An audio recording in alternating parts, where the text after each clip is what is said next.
आज हम शुरू करने वाले हैं मैट्रिसेस। ये चैप्टर आपके सिलेबस में शायद इसका नाम मैट्रिक्स भी दिया होगा। दोनों का मीनिंग एक ही है।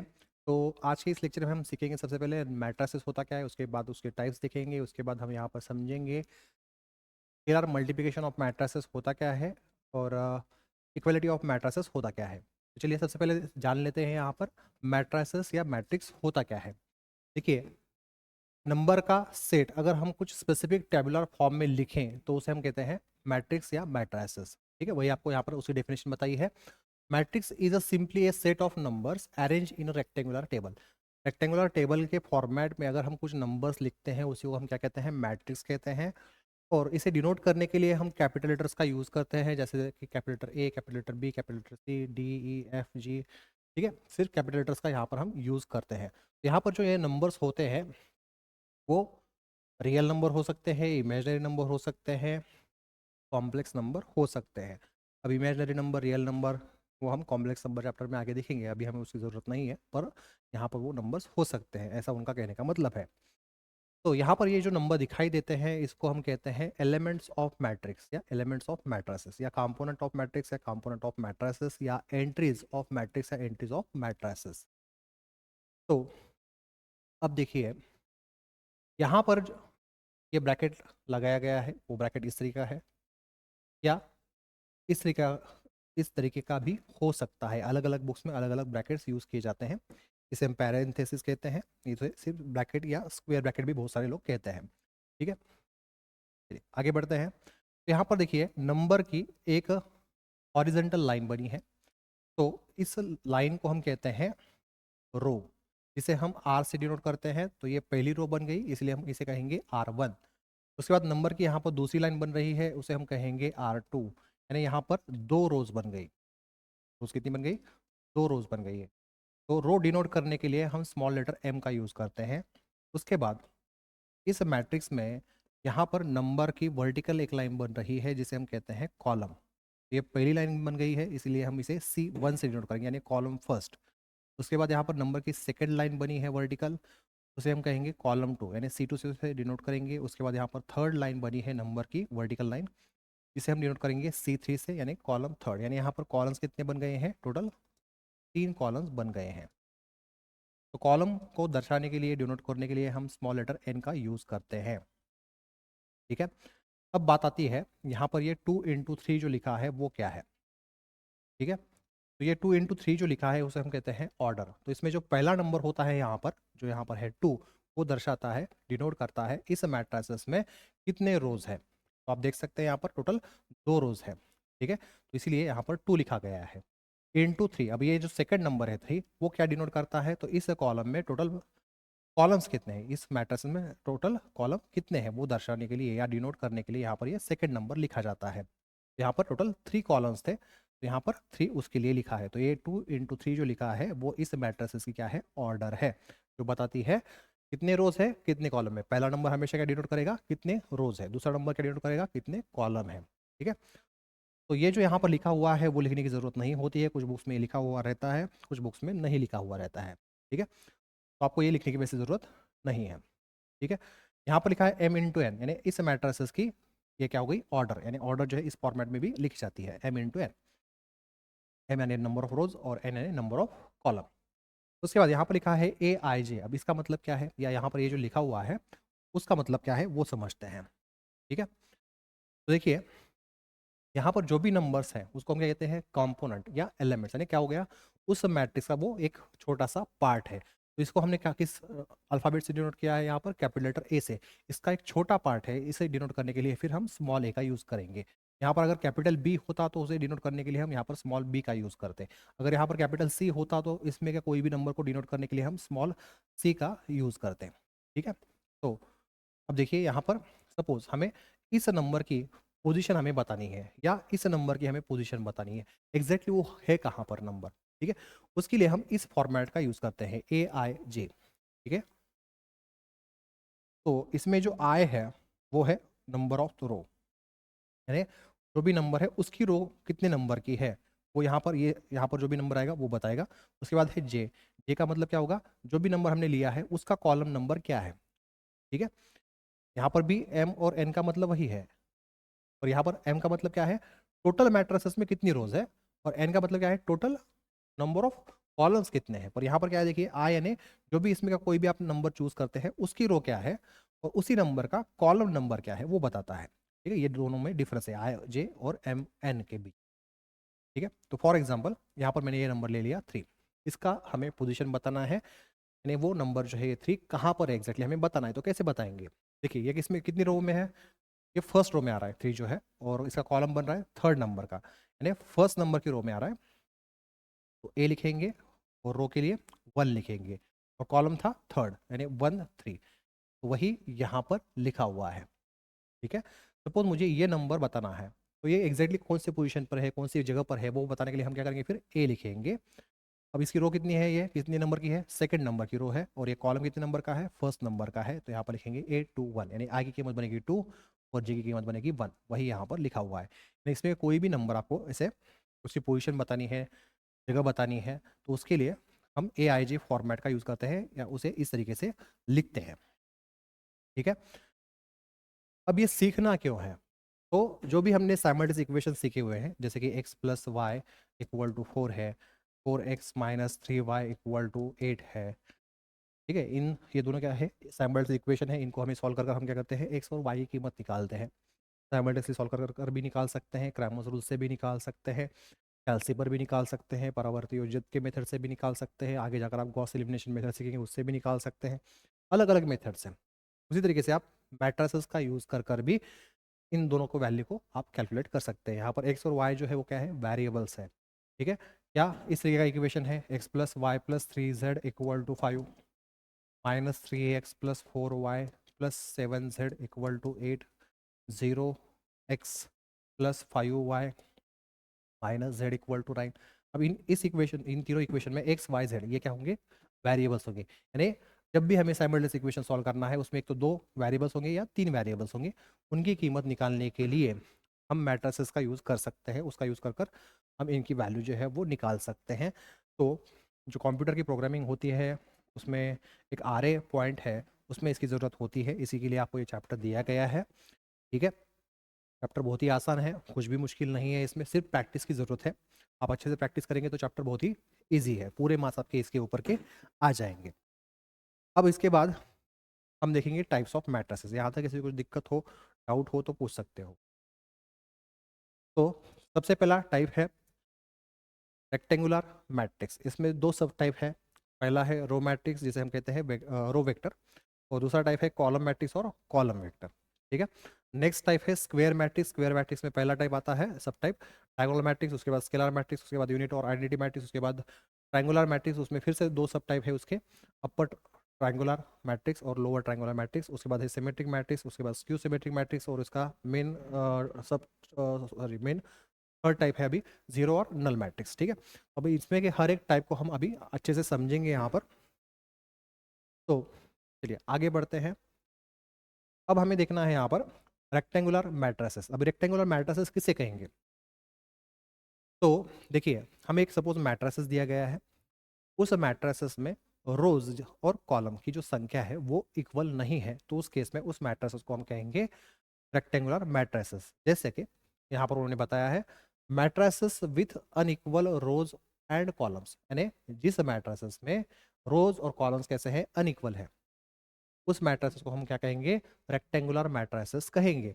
जैसे कि आप यहाँ पर देख सकते हैं 2 रोज है और 3 कॉलम है, यानी दोनों के रोज और कॉलम इक्वल है कि यहाँ पर नहीं है, रोज 2 है कॉलम 3 है, यानी जब भी ये अनइक्वल होंगे, यानी रोज ज़्यादा हो सकती है, कॉलम कम हो सकते हैं, कॉलम ज़्यादा हो सकते हैं, रोज कम हो सकती है, यानी रोज और कॉलम की जो संख्या है वो अगर इक्वल नहीं है तो उस टाइप के मैट्रिसेस को हम कहते हैं रेक्टेंगुलर मैट्रिसेस।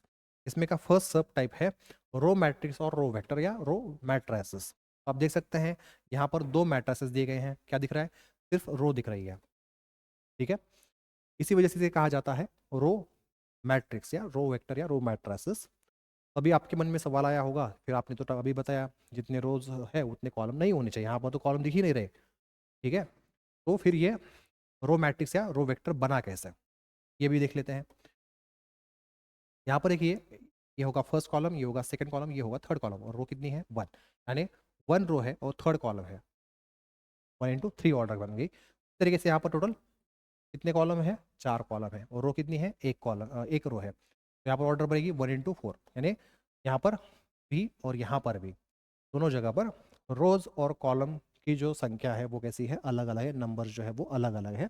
इसका मतलब ये इसका एग्जाम्पल है या टाइप है रेक्टेंगुलर मैट्रिसेस का टाइप है या एग्जाम्पल है। उसके बाद सेकंड टाइप आता है यहाँ पर कॉलम मैट्रिक्स या कॉलम मैट्रिसेस, जिसे हम कॉलम वेक्टर भी कहते हैं। देखते हुए ऐसे लग रहा है इस मैट्रिसेस को ये कैसा है, कॉलम जैसा है, इसलिए हम इसे कहते हैं कॉलम मैट्रिसेस। और यहाँ पर देखिए टोटल 3 रोज बन रही है, एक कॉलम बन रहा है, इसका मतलब इसकी ऑर्डर क्या होगी, 3 into 1, यानी रोज और कॉलम्स यहाँ पर भी इक्वल नहीं है। इसका मतलब ये भी क्या है, एक तरीके का रेक्टेंगुलर मैट्रिसेस है, और इसमें सिर्फ कॉलम जैसा दिखाई दे रहा है, इसलिए हम इसे क्या कहते हैं, कॉलम मैट्रिक्स या कॉलम वेक्टर कहते हैं। नेक्स्ट हमें देखना है स्क्वायर मैट्रिक्स। स्क्वायर मैट्रिक्स होता क्या है, जिस मैट्रिक्स में कॉलम्स और रोज क्या हो, इक्वल हो, रोज और कॉलम क्या हो, इक्वल हो, यानी जितने रोज है उतने ही कॉलम है मैट्रिक्स में, तो उस मैट्रिक्स को हम क्या कहेंगे, स्क्वायर मैट्रिक्स कहेंगे। जैसे कि आप यहाँ पर देख सकते हैं, इस मैट्रिक्स में 2 रोज बन रही है नंबर की और 2 कॉलम बन रहे हैं, यानी 2 2 आ गया, ठीक है, यानी रोज और कॉलम ये दोनों कैसे हैं, इक्वल नंबर में है, तो उस मैट्रिक्स को हम क्या कहेंगे, स्क्वायर मैट्रिक्स कहेंगे।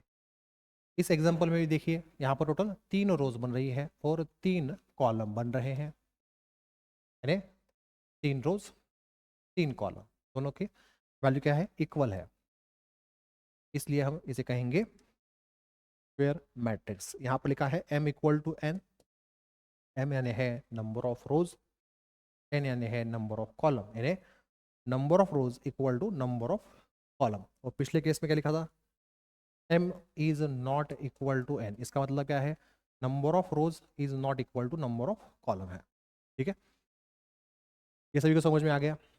चलिए आगे बढ़ते हैं। अगर यहाँ पर इस नंबर्स के ऊपर मैं ऐसे लाइन ड्रॉ कर लूँ, तो ये किस तरीके का दिख रहा है, स्क्वायर या रेक्टेंगल की तरह दिख रहा है, तो ये क्या होगा, उसका डायगोनल होगा। तो इसीलिए इसे हम क्या कहते हैं, देखिए ये जो नंबर्स है यहाँ पर, इसे हम कहते हैं डायगोनल एलिमेंट्स या डायगोनल एंट्रीज या डायगोनल कंपोनेंट्स, ठीक है। तो ये डायगोनल्स के ऊपर जो भी नंबर्स होंगे उसे हम कहेंगे डायगोनल एलिमेंट्स, और ये डायगोनल्स के ऊपर के नंबर छोड़कर, यानी ये वाले नंबर्स छोड़कर ये साइड में जो नंबर्स रह जाएंगे उसे हम कहते हैं नॉन डायगोनल एलिमेंट्स। क्या कहेंगे, नॉन डायगोनल एलिमेंट्स कहेंगे, ठीक है। चलिए आगे बढ़ते हैं। अब देखिए आगे जाकर मैं आप लोगों को ये पार्ट बताऊंगा, ये कंडीशंस यहाँ पर कुछ बताऊंगा, यहाँ पर ये कंडीशंस है, ये कंडीशंस है, या आगे जाकर आपको मैं यहाँ पर ये वाली कंडीशन है, ये कंडीशन है, बाद में यहाँ पर ये कंडीशन है, ये कंडीशन, ये कंडीशन और ये कंडीशन, ठीक है। हो सकता है आपको ये शायद समझ में ना आए, पर चैप्टर जब एंड हो जाएगा फिर से आप इस लेक्चर को देखेंगे तो आपको ये अच्छे से समझ में आ जाएगा ये है क्या, ठीक है। मैं समझने की पूरी कोशिश करूंगा यहाँ पर हो सकता है कि आपको समझ में ना आए, तो कुछ पार्ट जो है आपको आगे जाकर समझ में आ जाएगा। वो पार्ट जो है डिप्लोमा लेवल के लिए इंपॉर्टेंट नहीं है, डिग्री लेवल के लिए इंपॉर्टेंट है, अगर ये चैप्टर आपके सिलेबस में है, और वो भी आपकी एग्जामिनेशन अगर एमसीक्यू फॉर्मेट में होती है, उस केस में ही आपको इसकी ज़रूरत पड़ सकती है, अदरवाइज इस कंडीशन की आपको ज़रूरत वैसे नहीं है। चलिए अब आगे बढ़ते हैं। स्क्वायर मैट्रिक्स के अभी हमें अलग अलग टाइप्स यहाँ पर देखने हैं, उसमें का फर्स्ट टाइप है डायगोनल मैट्रिसेस। तो डायगोनल के स्पेलिंग में स्टार्टिंग में क्या आ रहा है, कैपिटल डी, तो इस मैट्रिसेस को डिनोट करने के लिए कैपिटल डी का हम यहाँ पर यूज़ करते हैं। आप देख सकते हैं यहाँ पर कैपिटल डी है, यहाँ पर भी कैपिटल डी से डिनोट किया गया है। तो ये है 2x2 ऑर्डर का डायगोनल मैट्रिक्स, और ये है 3x3 ऑर्डर का डायगोनल मैट्रिक्स या मैट्रिसेस।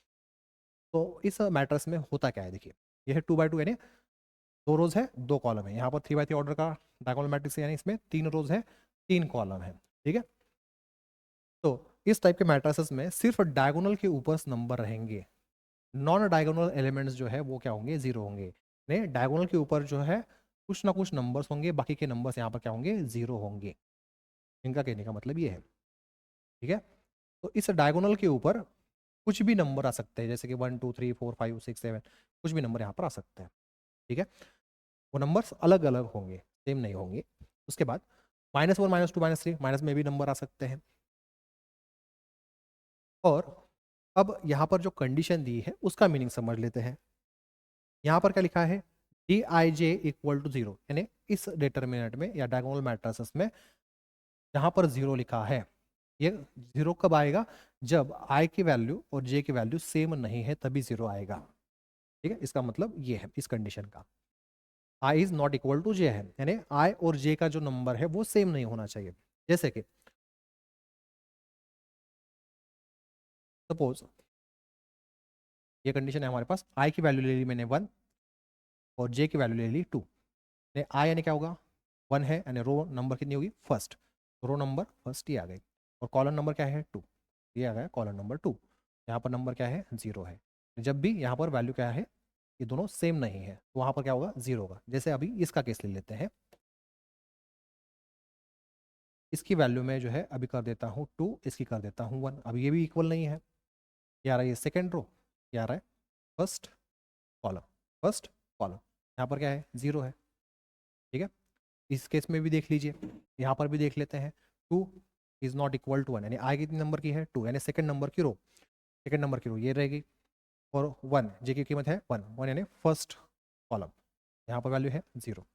अगर हम यहाँ पर 3 कर देते हैं तो भी अनइक्वल है, तो जे यानी कॉलम नंबर कितना, थर्ड, तो थर्ड कॉलम में जाएंगे तो यहाँ पर वैल्यू क्या है, 0 है। ठीक है, उनका कहने का मतलब ये है, डायगोनल मैट्रिसेस में जब भी आई और जे की कीमत सेम नहीं है उस केस में वहां पर एलिमेंट क्या होगा, कंपोनेंट क्या होगा, 0 होगा। अगर आई और जे की वैल्यू सेम होती है तो वहां पर कुछ ना कुछ स्केलार्स होंगे, स्केलार्स का मतलब यहाँ पर कोई ना कोई नंबर्स होंगे। ठीक है, नंबर्स को हम यहाँ पर क्या कहते हैं, स्केलार्स कहते हैं। ठीक है, डी आई जे का मतलब इसमें का एलिमेंट, डायगोनल मैट्रिक्स में का एलिमेंट।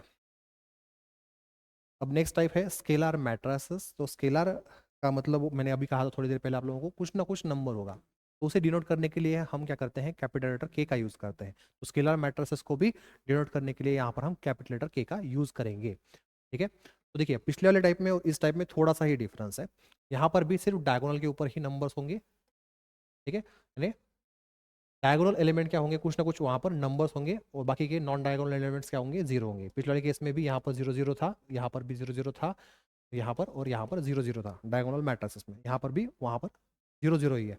तो दोनों में डिफरेंस क्या है, देखिए यहाँ पर लिखा है के, यहाँ पर लिखा है के, यहाँ पर भी के लिखा है, और यहाँ पर क्या लिखा था, D1 D2 D1 D2 D3, यानी यहाँ पर जो नंबर है वो अलग अलग होंगे, सेम नहीं रहेंगे, पर यहाँ पर जो नंबर है वो सेम होंगे। जैसे कि यहाँ पर होगा 2 2, 3 3, 4 4, 5 5, 6 6, -1 -1, -2 -2, -3 -3। ठीक है, -4 -4, -4 -4, या -5 -5 -5, 6 6 6, 7 7 7, 1 1, सॉरी 2 2 2, 3 3 3, 1 नहीं होना चाहिए और 0 नहीं होना चाहिए। अगर यहाँ पर 1 1 हम कर देते हैं तो वो नेक्स्ट टाइप बनता है, और 0 0 बंद कर देते हैं वहाँ पर के की जगह पर, तो वो नल मैट्रिक्स बनता है। उसके बारे में हम आगे पढ़ेंगे। यहाँ पर इसका मतलब 1 और 0 छोड़कर कोई भी नंबर हो सकते हैं, प्लस माइनस। ठीक है, तो अब इसकी कंडीशन क्या बता रही है, देखिए यहाँ पर क्या कंडीशन में था, यहाँ पर डी आई जे लिखा था, उसके जगह पर यहाँ पर है के आई जे, क्योंकि ये स्केलर मैट्रिक्स के लिए हम देख रहे हैं। कंडीशन पिछले वाले क्वेश्चन की तरह ही सेम रहेगी, क्योंकि वहाँ पिछले वाले केस में और इस केस में भी 0 सेम पोजीशन पर है। ठीक है, सिर्फ क्या लिखा है, स्केलर फॉर ऑल। पिछले केस में यहाँ पर नंबर्स थे वो अलग अलग थे, यहाँ पर सिर्फ सेम है, कंडीशन क्या बनेगी, सेम ही बनेगी। ठीक है, मीनिंग वही वही है।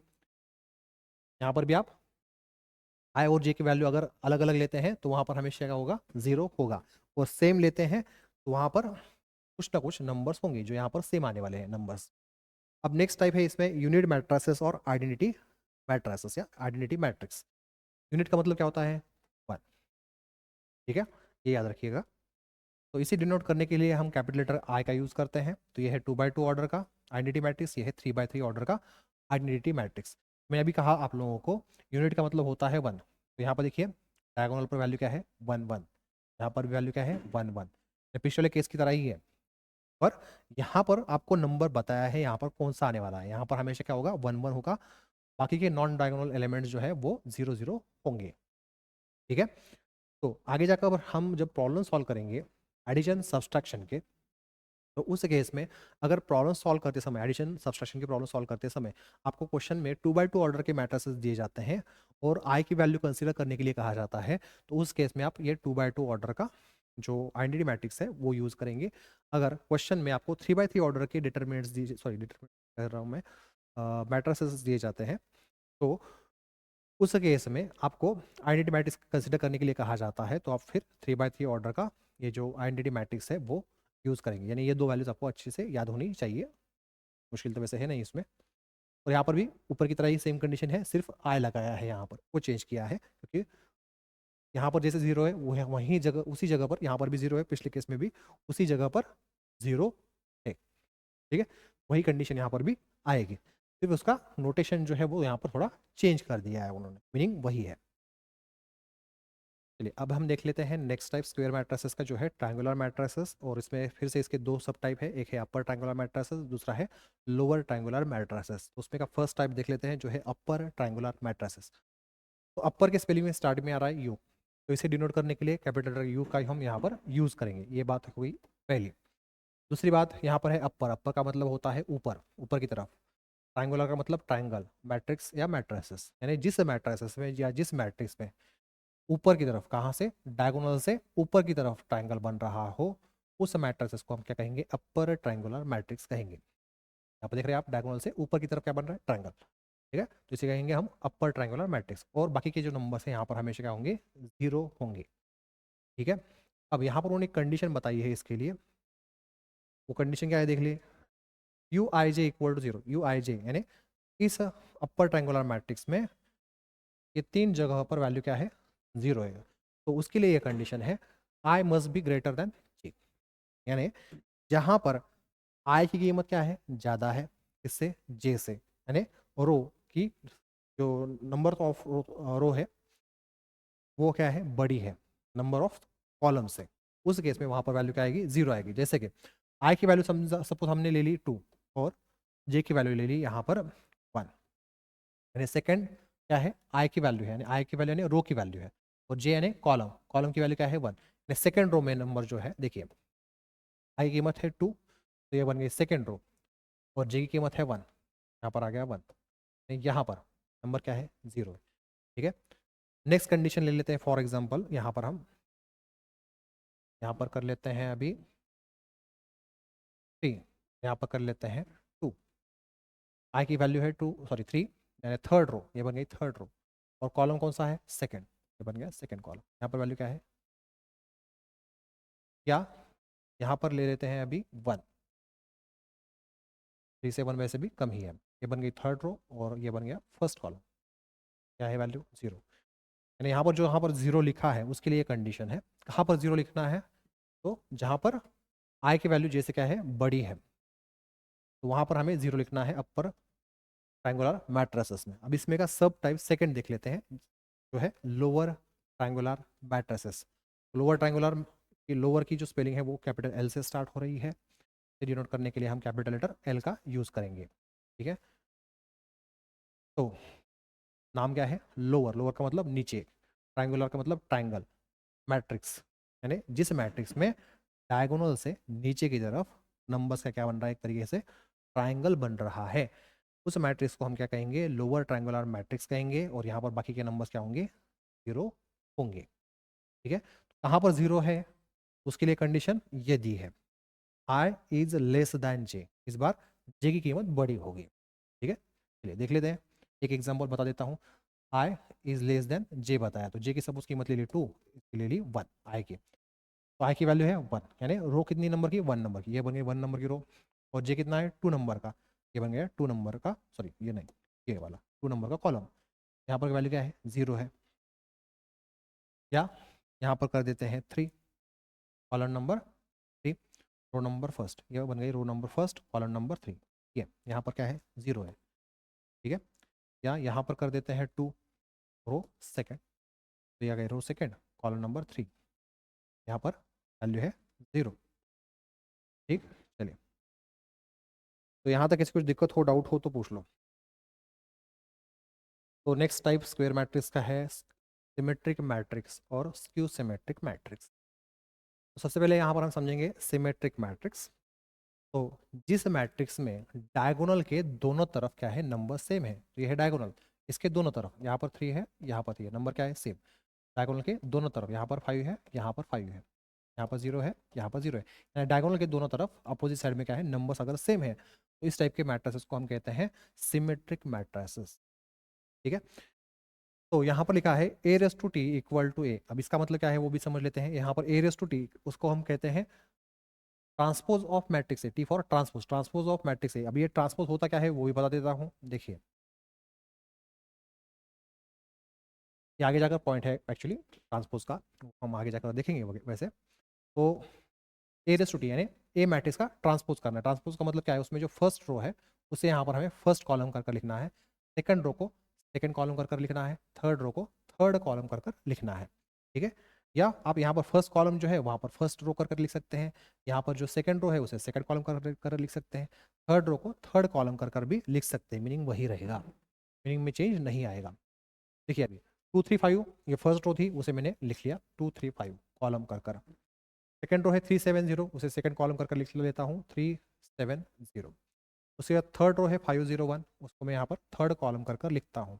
देखिए 2 3 5 3 7 0 3 7 0 5 0 1 5 0 1, यानी ये वैल्यू क्या आई है, इक्वल आई है इसकी। वही यहाँ पर आपको बताया है, यानी सिमेट्रिक मैट्रिसेस में ए ट्रांसपोज और जो ओरिजिनल मैट्रिक्स है उसकी कीमत हमेशा होती है सेम होती है। ठीक है, उसके बाद यहाँ पर बताया है ए आई जे इक्वल टू ए जे आई। इसका मतलब भी क्या है वो देख लेते हैं। देखिए ए आई जे इक्वल टू ए जे आई, आई और जे, सपोज यहाँ पर मैंने ले लिया 1 और जे यानी ले लिया 2, और ए के लिए ए लिख लिया। अब देखिए जे यहाँ पर बाद में था, यहाँ पर शुरुआत में है, यहाँ पर जे की कीमत थी 2 तो वो मैंने पहले लिख लिए, और आई यहाँ पर पहले था, यहाँ पर बाद में आया है, तो आई की कीमत यहाँ पर 1 थी तो यहाँ पर मैंने 1 लिख ली आई की जगह पर। अब इसका मतलब ये है A12 की जितनी वैल्यू है उतनी ही वैल्यू A21 की होगी। उनका कहने का मतलब ये है ए यानी क्या है, इसमें का कोई भी नंबर, और यहाँ पर क्या है उसका पोजीशन बताया है फर्स्ट रो सेकंड कॉलम, ये हो गई फर्स्ट रो, ये हो गया सेकंड कॉलम, यानी ये वाला नंबर यहाँ पर क्या है उसकी वैल्यू 3 है। ठीक है, A12 की वैल्यू है 3 ये। अब नेक्स्ट देखिए A21 है, यहाँ पर जे के लिए लिखा है हमने, और यहाँ पर एक्चुअली वैल्यू किसी होती है रो की। ठीक है, तो ये है सेकेंड रो और फर्स्ट कॉलम, यहाँ पर वैल्यू क्या है 3, यहाँ पर भी 3 है, यहाँ पर भी 3 है, यानी A21 की वैल्यू क्या है 3 है, और A12 की भी वैल्यू 3 है। ठीक है, तो इसी तरीके से आप यहाँ पर जब भी आई की जगह पर जे की वैल्यू, जे की जगह पर आई की वैल्यू कर लेते हैं तो उन दोनों केसेस में वैल्यू जो है वो सेम ही आते हैं इस टाइप के मैट्रिसेस में। और एक एग्जांपल देख लेते हैं इसका। फॉर एग्जांपल यहाँ पर मैंने ले लिया 3 1, यहाँ पर आएगा 1 3। ठीक है, थर्ड रो ये हो गई थर्ड रो, फर्स्ट कॉलम ये हो गया फर्स्ट कॉलम, A31 यानी A31 की कीमत क्या है यहाँ पर 5, A13 यानी फर्स्ट रो ये हो गई, और थर्ड कॉलम ये हो गया, क्या है वैल्यू 5, यानी A13 की भी वैल्यू क्या है 5, और इसका मतलब जो है यहाँ पर का 5 और उसका मतलब जो है यहाँ का 5, जो 5 है वो। ठीक है, अब आपके मन में सवाल आया होगा, अगर यहाँ पर हम सेम वैल्यू ले लें A22 ले लें तो यहाँ पर भी A22 ही रहेगा, second row second column second row second column, यहाँ पर भी सेकेंड रो सेकेंड कॉलम, यानी यहाँ पर ये नंबर आएगा। अगर A11 कर लेते हैं तो यहाँ पर ये नंबर आएगा first row first column, A33 कर लेते हैं तो थर्ड रो थर्ड कॉलम, यानी डायगोनल पर जो नंबर्स रहेंगे वो कॉमन रहेंगे। ठीक है, इस साइड में भी इस साइड में भी। यहाँ पर अभी जो मैंने आप लोगों को पार्ट बताया है वो आपके चैप्टर से है, जो आपका सिलेबस है डिप्लोमा के लेवल का, उसके लिए इंपॉर्टेंट नहीं है, नहीं समझ में आया है तो भी टेंशन लेने की बात नहीं है, ज़रूरत नहीं है। तो यहाँ पर जो हमने 2 कंडीशन सीखी है ये वाली, वही 2 कंडीशन यहाँ पर आती है, सिर्फ माइनस साइन लगाया जाता है। जैसे है यहाँ पर +a तो यहाँ पर है -a, यहाँ पर है AIJ इक्वल टू AJI तो यहाँ पर माइनस नहीं है, यहाँ पर माइनस लगा दिया, क्योंकि यहाँ पर अभी नंबर्स जो है माइनस आने वाले, थोड़ी सी कंडीशन चेंज हो जाती है इस केस में, स्क्यू सिमेट्रिक मैट्रिसेस के केस में। यह है second type sorry next type है स्क्वायर मैट्रिसेस का। इसमें क्या होता है, देखिए डायगोनल्स पे जो नंबर है उनकी हमेशा कीमत होती है 0। इस मैट्रिसेस में डायगोनल पर जो एलिमेंट है उनकी हमेशा वैल्यू क्या होगी 0 होगी, और डायगोनल के दोनों तरफ जो नंबर्स है वो भी सेम होंगे। यहाँ पर A है तो यहाँ पर भी A होगा, यहाँ पर 5 है यहाँ पर भी 5 आएगा, यहाँ पर B है यहाँ पर B आएगा, यहाँ पर C है यहाँ पर C आएगा। फिर डिफरेंस क्या है, एक तो डिफरेंस ये हो गया, डायगोनल पर नंबर 0 होंगे। दूसरा क्या डिफरेंस होगा, यहाँ पर मैंने कहा 5 है तो यहाँ पर भी 5 होगा, पर उसका साइन जो है वो अपोजिट होगा। यानी यहाँ पर +5 है तो यहाँ पर आएगा -5, यहाँ पर अगर +5 है तो यहाँ पर आएगा -5, यानी साइन जो है वो अपोजिट होते हैं। फॉर एग्जाम्पल अब देखना है हमें जीरो और नल मैट्रिक्स। तो जीरो और नल मैट्रिक्स को डिनोट करने के लिए हम कैपिटल लेटर ओ का यूज करते हैं। यहाँ पर सभी नंबर जो है हमेशा क्या होते हैं, जीरो होते हैं। तो यहाँ पर है 2x2 ऑर्डर का नल मैट्रिक्स या जीरो मैट्रिक्स, जिसमें सभी नंबर्स क्या होंगे, जीरो होंगे, 2 रोज 2 कॉलम। यहाँ पर है 3x3 ऑर्डर का नल मैट्रिक्स या जीरो मैट्रिक्स, यानी यहाँ पर टोटल 3 रोज 3 कॉलम होंगे, उसमें सभी की वैल्यू क्या होगी, जीरो होगी, यानी ऑर्डर होगी 3x3। यहाँ पर है 2 रोज और 3 कॉलम, यानी ऑर्डर होगी 2x3, और यहाँ पर सभी नंबर जीरो होंगे। ठीक है, इसे हम कहते हैं नल मैट्रिक्स। इसकी हमें ज़्यादातर ज़रूरत तो वैसे नहीं है प्रॉब्लम को सॉल्व करते समय, और अगर रहती है तो उसके लिए आपको मालूम होना चाहिए, उसके लिए मैंने बता दिया है। अब हमें देखना है स्केलर मल्टीप्लिकेशन। स्केलर का मतलब यहाँ पर आपको नंबर लेना है, कोई भी नंबर, और वो हम क्या करेंगे, मैट्रिक्स को मल्टीप्लाई करेंगे, यानी नंबर से मैट्रिक्स को मल्टीप्लाई करने का जो प्रोसीजर है उसी को हम क्या कहते हैं, स्केलर मल्टीप्लिकेशन ऑफ मैट्रिक्स। ठीक है, तो यहाँ पर के यानी कोई भी नंबर होगा जिसे हम स्केलर कहेंगे, ए यानी मैट्रिक्स होगा, इन के से मैट्रिक्स को हमें मल्टीप्लाई करना है जिसे हम लिखेंगे के इंटू ए, यानी इस प्रोडक्ट को हम क्या कहते हैं, स्केलर मल्टीप्लिकेशन कहते हैं। तो के इंटू ए करेंगे तो इसका मतलब ये है उस के से उस ए के मैट्रिक्स में जितने भी नंबर्स हैं उन सभी को मल्टीप्लाई करना है। इसका मतलब क्या है वो भी देख लेते हैं। सपोज के की कीमत है हमारे पास 2 और ए मैट्रिक्स है, सपोज ए मैट्रिक्स है हमारे पास जिसमें नंबर है 1 2 3 4। तो हमें क्या करना है, के इंटू ए करना है। इसका मतलब क्या है, के की कीमत क्या है 2, यहाँ पर लिखेंगे 2, ए यानी ए की कीमत है, ए मैट्रिक्स 1 2 3 4। मैंने क्या कहा आपको, इस नंबर से इस मैट्रिक्स में जितने भी नंबर है उन सभी को मल्टीप्लाई करना है। तो 2 इंटू 1 2, 2 इंटू 2 4, 2 इंटू 3 6, 2 इंटू 4 8। ये बन गया स्केलर मल्टीप्लिकेशन वाला मैट्रिक्स। ठीक है, यानी के की कीमत। तो यहाँ पर हमने क्या किया है, के से हर एक एंट्री जो थी ए मैट्रिक्स की उसको मल्टीप्लाई किया है, यानी हर एक एलिमेंट को मल्टीप्लाई किया है। Every entry of the matrix is multiplied by के, यानी हमने यहाँ पर के से हर एक नंबर को, हर एक एंट्री को मल्टीप्लाई किया है। तो ये जो हमने प्रोसेस किया, ये जो ऑपरेशन किया है, उसी को हम कहते हैं स्केलिंग ऑफ मैट्रिक्स। क्या कहते हैं, स्केलिंग ऑफ मैट्रिक्स कहते हैं। अब मैं यहाँ पर आपको जो ये प्रॉपर्टीज बताऊंगा वो भी आपको डिप्लोमा लेवल को प्रॉब्लम के पॉइंट ऑफ व्यू से इतने इंपॉर्टेंट नहीं है, आपको सिर्फ मालूम होनी चाहिए, उसके लिए बता रहा हूँ। ठीक है, समझ में नहीं आएंगी पूरी तो भी कुछ दिक्कत वाली बात नहीं है। अब देखिए यहाँ पर ये प्रॉपर्टी समझने के लिए m और n जो है वो क्या है, कोई भी नंबर होंगे। ठीक है, उसके बाद a और b जो है वो किसी भी ऑर्डर के कौन से भी मैट्रिक्स हो सकते हैं। उसके बाद यहाँ पर है o, capital letter o। Capital letter o का मतलब है यहाँ पर नल मैट्रिक्स या जीरो मैट्रिक्स। ठीक है, अब मैं प्रॉपर्टी आप लोगों को हर एक यहाँ पर बताता हूँ। तो सबसे पहले है m into A equal to A into M. Suppose m की कीमत है 3, और ए मैट्रिक्स के लिए मैं यहाँ पर ले लेता हूँ वैल्यू 1 2, यानी रो मैट्रिक्स मैंने ले लिया। उन्होंने क्या कहा है यहाँ पर फर्स्ट प्रॉपर्टी में, आप अगर किसी भी स्केलर से मैट्रिक्स को मल्टीप्लाई करते हैं या किसी भी मैट्रिक्स को स्केलर से मल्टीप्लाई करते हैं तो वैल्यू या कीमत जो है वो सेम आती है, यानी एम ए की कीमत या ए एम की कीमत क्या आएगी, सेम आएगी। उनका कहने का मतलब ये है। ठीक है, यहाँ पर m पहले है तो m की कीमत मैंने पहले लिख ली 3 इंटू ए, 3 से a मैट्रिक्स को हमें क्या करना है, मल्टीप्लाई करना है। तो 3 इंटू 1 3 आ जाएगा, 3 इंटू 2 6, यहाँ पर वैल्यू आ गई 3 6। यहाँ पर है a इंटू एम, यानी a मैट्रिक्स पहले लिख लीजिए, इंटू एम करना है, m की कीमत है 3, 1 into 3 3, 1 into sorry 2 into 3 6, value same ही आई है। ठीक, चलिए आगे बढ़ते हैं। सेकेंड प्रॉपर्टी हमें बता रही है यहाँ पर m की वैल्यू हम ले लेते हैं 2, n की वैल्यू ले लेते हैं 3, a मैट्रिक्स की कीमत ले लेते हैं 1 2, प्रो मैट्रिक्स। ठीक है, तो यहाँ पर उन्होंने कहा है सबसे पहले हम ए मैट्रिक्स को क्या करेंगे, m से मल्टीप्लाई करेंगे, जो भी उसका आंसर आएगा उसको फिर बाद में n से मल्टीप्लाई करेंगे। जितना यहाँ पर आंसर बनेगा उतना ही आंसर इस केस में बनता है, यानी सबसे पहले यहाँ पर हम क्या करेंगे, ए मैट्रिक्स को n से मल्टीप्लाई करेंगे, उसका जो भी आंसर बनेगा उसको बाद में हम m से मल्टीप्लाई करेंगे। चलिए देख लेते सॉल्व कर m इंटू ए, एम की कीमत है 2, 2 इंटू हमें क्या करना है, ए मैट्रिक्स जो है उसकी वैल्यू है 1 2, और इसका जो भी आंसर आएगा उसको बाद में n से मल्टीप्लाई करना है जो जिसकी कीमत है 3। ठीक, उसके बाद देखिए अभी यहाँ पर 2 इंटू 1 क्या आएगा 2, 2 इंटू 2 4, ये बन गई इसकी कीमत। यानी सबसे पहले हमने ब्रैकेट सॉल्व कर लिया। ब्रैकेट सॉल्व करने के बाद ब्रैकेट के बाहर कितना है 3 मल्टीप्लाई उसे, तो 3 इंटू 2 करेंगे तो कितना आएगा वैल्यू 6, और 4 इंटू 3 12। तो यहाँ पर लिखेंगे, डायरेक्ट पे लिख लेता हूँ 6 और 12, यानी इसकी कीमत ये आ गई।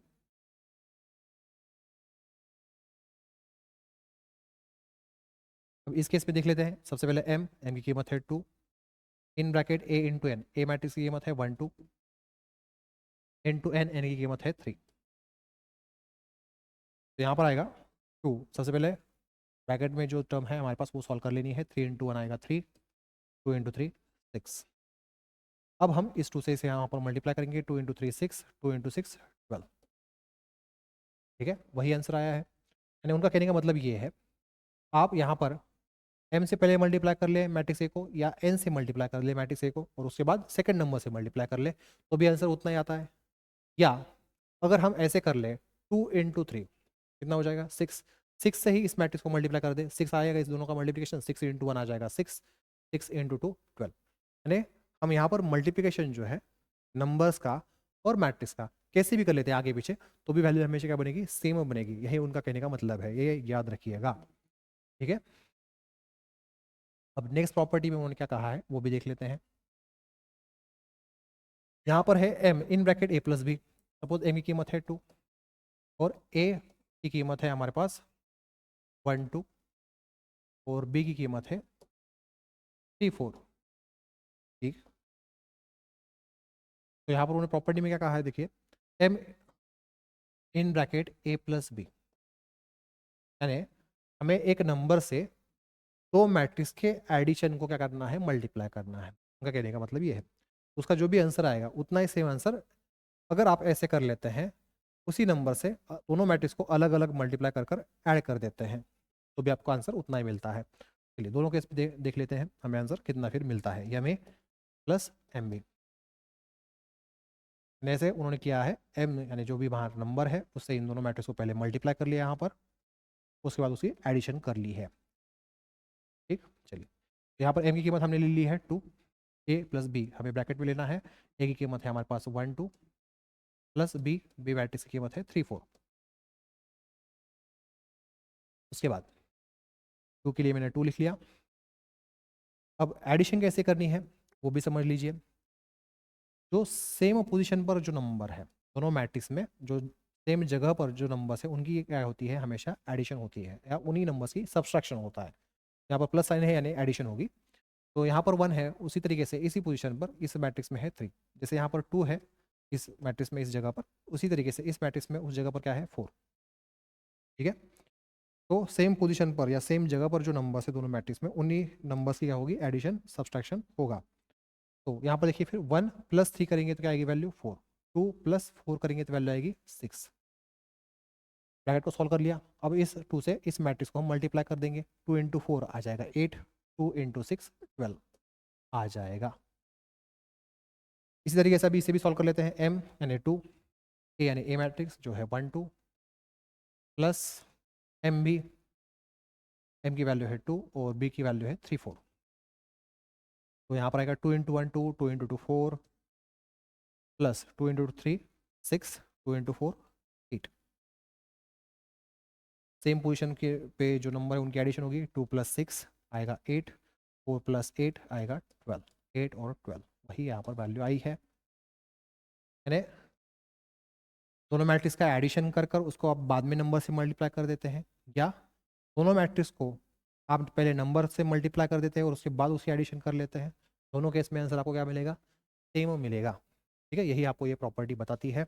उसके बाद है नेक्स्ट प्रॉपर्टी, उसमें है ओ इंटू ए। ओ का मतलब है नल मैट्रिक्स। सपोज यहाँ पर रो मैट्रिक्स है, उसमें वैल्यू क्या है 0 0। ठीक है, यानी ये भी नल मैट्रिक्स होगा। इंटू ए मैट्रिक्स की कीमत सपोज 1 2 ओ, और ये ए मैट्रिक्स का मतलब क्या है, इसमें जो भी नंबर है उससे इस मैट्रिक्स में के नंबर को हमें मल्टीप्लाई करना है। यहाँ पर मल्टीप्लिकेशन की प्रोसीजर थोड़ी सी अलग होती है, वो हम आगे जाकर सीखेंगे। और यहाँ पर क्या है, नंबर सभी जीरो है, तो इसमें का किसी भी जीरो से अगर हम इसमें जो भी नंबर है उनको अगर मल्टीप्लाई करते हैं, उसकी हमेशा क्या वैल्यू बनेगी 0।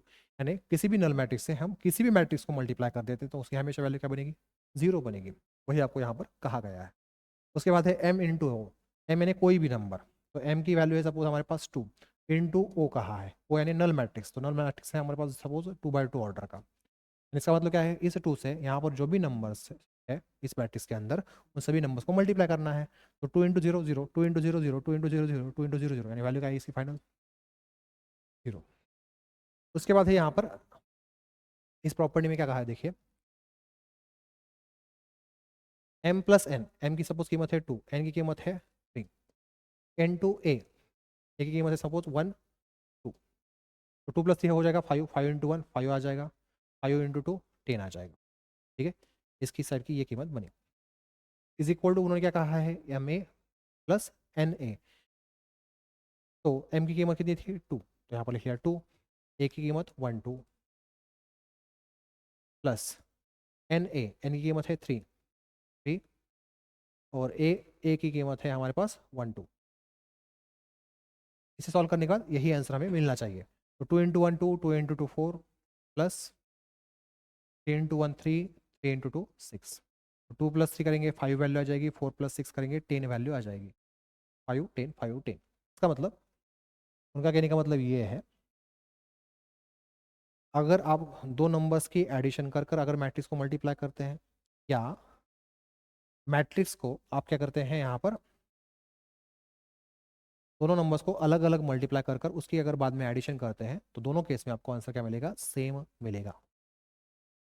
ठीक है, अब हमें देखना है इक्वालिटी ऑफ मैट्रिसेस। तो अब कौन से मैट्रिसेस को हम इक्वल कहेंगे। सपोज हमारे पास एक मैट्रिक्स है ए, जिसमें सपोज हमारे पास वैल्यू है 1 2 3 4। उसके बाद सपोज हमारे पास बी मैट्रिक्स है और एक सी मैट्रिक्स है।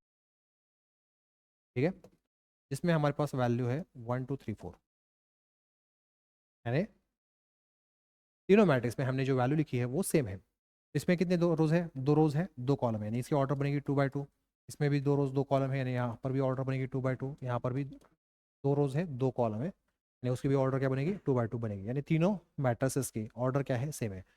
तो दो या दो से ज़्यादा मैट्रिक्स इक्वल है, हम ऐसे अब कब कहेंगे, जहाँ पर जितने मैट्रिसेस है उनकी अगर पहले ऑर्डर सेम होनी चाहिए। तो यहाँ पर तीनों के ऑर्डर सेम है, उसके बाद वहाँ पर जो एंट्रीज है, एलिमेंट्स है, कंपोनेंट्स है उन मैट्रिसेस के, वो सेम होने चाहिए, इक्वल होने चाहिए।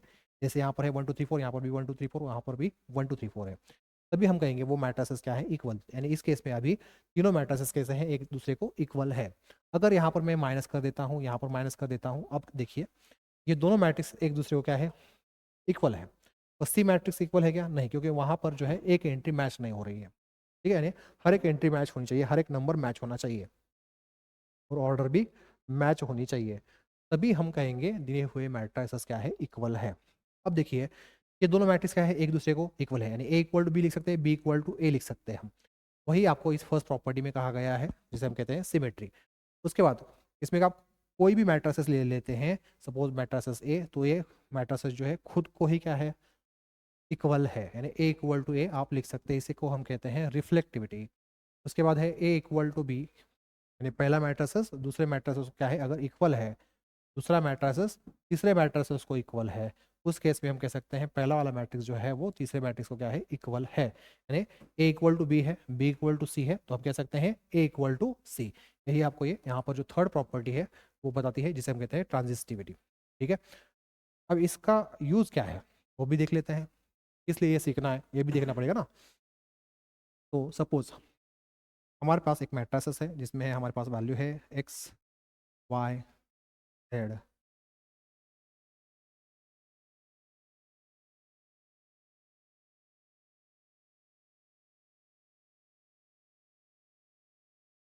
सपोज ये है बी मैट्रिक्स और ये है ए मैट्रिक्स, और हमें क्वेश्चन में कहा गया है if A equal to B then find X Y Z. हमें कंडीशन दी है if A equal to B, यानी मैट्रिक्स ए और बी जो है वो दोनों कैसे है, इक्वल है, उस केस में एक्स वाई जेड की कीमत क्या होगी। देखिए फिर एक्स की जगह पर इस मैट्रिक्स में कौन है, 0, यानी एक्स इक्वल टू बनेगा 0। वाई की जगह पर यहाँ पर कौन है, 5, यानी हम लिख सकते हैं वाई इक्वल टू 5। जेड की जगह पर कौन है, 2, यानी जेड इक्वल टू हम लिख सकते हैं 2। इतने आसान क्वेश्चन नहीं आते हैं एग्जामिनेशन में, मैंने सिर्फ आप लोगों को एग्जाम्पल के तौर पर ये बताया है। ठीक है, प्रॉब्लम्स के टाइम पे बताऊंगा मैं कैसे सॉल्व करना है, कैसे करना है। ठीक है, तो आज का जो लेक्चर है यहाँ पर हमारा खत्म होता है। नेक्स्ट लेक्चर में हम देखेंगे एडिशन सब्सट्रैक्शन होता क्या है, कैसे किया जाता है मैट्रिसेस का, और उसकी कुछ प्रॉपर्टीज सीखेंगे।